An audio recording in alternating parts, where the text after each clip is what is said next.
Δέχομαι την πρόκληση του γραμμένου. Ευχαριστώ πάρα πολύ τα αδέρφια μου, ακραία αντίδραση, που μου έδωσαν την παραγωγή. Τώρα θα ήθελα το χαρτάκι μου για να κάνω ένα freestyle.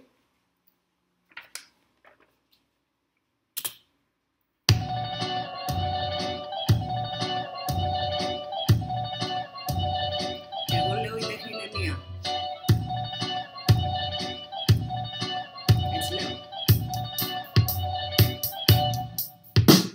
Ωραίο είναι τώρα που μου το έδειξε ο Λίνος. Πλέκες λεξούλες λέει με γρήγορο ρυθμό. Μα ό,τι και να έλεγα μου έλεγε εκείνος. Καλό θα είναι αυτά που λες να έχουν ήρμο. Τώρα που είναι διάρρεια που βγαίνει από το στόμα. Μα μην ξέχνας σε όλο αυτό να γέρνεις και το σώμα. Τι δέχομαι την πρόκληση, το κάνω με ευθυμία. Εγώ είμαι χορεύτρια, με η τέχνη είναι μία. Η τέχνη είναι μία και γίνεται μανία. Και για να μην νομίζετε πως δεν ραπάρουνε οι κοπέλες, στην Πρέβεζα ραπάρουνε ακόμα και σαρδέλες. Με τη σειρά μου προκαλώ την Σανταζίνια, την Εστερίνα και την Έιμι και τη Ζάζ. Να είμαστε καλά.